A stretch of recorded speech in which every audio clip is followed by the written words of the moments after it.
Rest assured nga kami manikamot siya pon jud mi mangita mi pamagi nga mas kamugaway ang atong mga panginabuhi diri sa syudad sa Bais.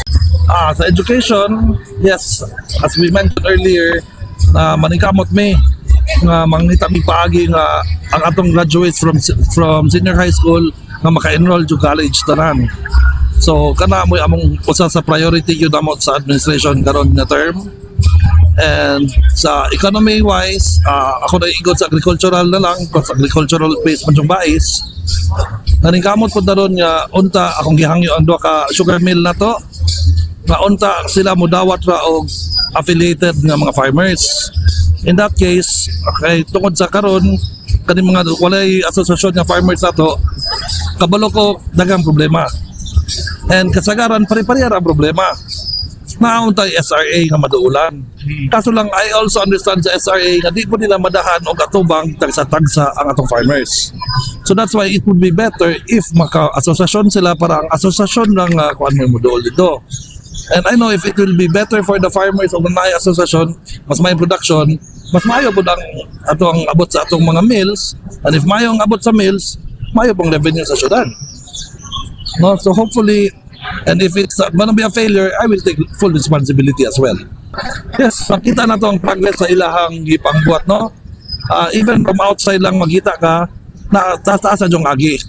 And sa karon yun sila nga ilang target date is August 15 para sa ilang opening.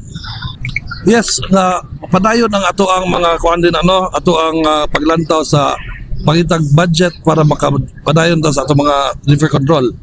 Padayon jud natural mo duol ko nilang congressman, nilang governor, and mulanda po ko sa mga kuan sa national og asa patalain makakuha og pangayo og tabang para funding. Ang una natong butang diha is karon dayon as we speak nagpa-expropriate na ta para sa bridge na to, main bridge na to from Cabandutan, from Tamugong to Cabandutan. Infrastructure man, ongoing ang ato ang sports complex, and ang ato ang government center is already ready for bidding.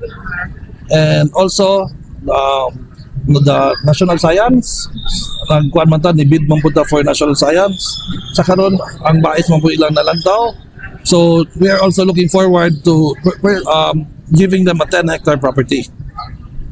Mo may ilang requirement. It will be beside the government center as well. Yes, kana siya muna siya ato adjong goal. Sa karon we have the intention already. As a matter of fact, nangaya po guidelines o checklist on how to do it. No? And we will try to finalize on unsa nga mga courses ang atong i-offer. As a matter of fact, we are very open to investors. No? As we speak, aduna tayo kuan karon ongoing na gihulat nga pananay progress regarding sa atong wind turbines. Wind turbine. It's the kuan mo na siya og para solar panel pero kani wind katong kuan mo generate og energy. 8 months na sila din eh. They already left the METMAS sa mga strategic na lugar. So we're just waiting for the results of that METMAS. And so far, the last time I checked was around 5 months. According to them, the data was good. Hopefully, the wind will stay strong para nga hopefully makapasar ang Bais.